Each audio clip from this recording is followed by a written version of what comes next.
دەربەندیخان یەکەم برنەوەی لەم وەرزەدا لە یاریگای خۆی تۆمار کرد. دەربەندیخان لە یاریگای خۆی میوانداری یانەی سۆرانی کردو. گێمی یەکەمی یاری هەردوو یانە هێرشەکانیان بۆ سەر گۆڵی یەکتر چڕ کردەوە، بەڵام بەهۆی پەلەپەلی یاریزانان و بە ئەزمموی گۆڵپارێزانی هەردوو یانە و بەتایبەت گۆڵپارێزەکە یانەی سۆران هەموو هەوڵەکان شکستی هێنا.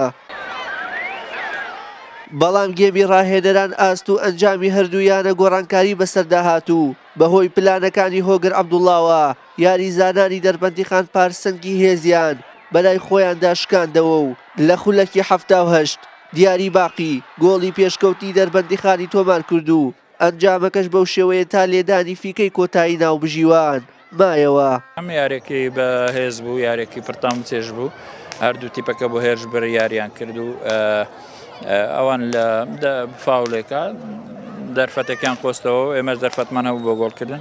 ئیتر ئەوە تۆپی پێەیە، ئەوان شایانی برنەوە بوون و هەرچەندە ئێمەش شایانی برنەوە بووین، بەڵام ئیتر وەکو گوتم دەرفەت چێ بیقۆزێتەوە ئەم ئەیباتەوە، یانە دەربەندیخانیش یانەیەکی بەهێزە لەم یاریگا بەدەستێنانی خاڵتۆزێ زەحمەتە، بەڵام ئێمە هەوڵی خۆماندا و زۆر باشی شاریمان کرد و پیرۆزبایان لێکم.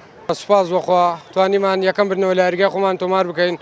لە یاریگای خۆمان سێ خاڵ یارەکە بەدەستبێنین لە یەکەمی ڕزبەندی کە سۆران و 15 خاڵەیە بوو، ئێمەش توانیمان سێ خاڵ لێ وەرگرین و بووین بە 14 خاڵ کە چەند یاریەک بوو لە یاریگای خۆمان وەک پێویست نەبووین. لە دەرەوە نەتیجەکانمان جێی دڵخۆش کردن، بەڵام لە ناو یاریگای خۆمان وەک پێویست نەبوو. سوپاس بۆخوا توانیمان یەکەم برنەوە تۆمار بکەین و دڵی ئەو هەندەرانە خۆش بکەین.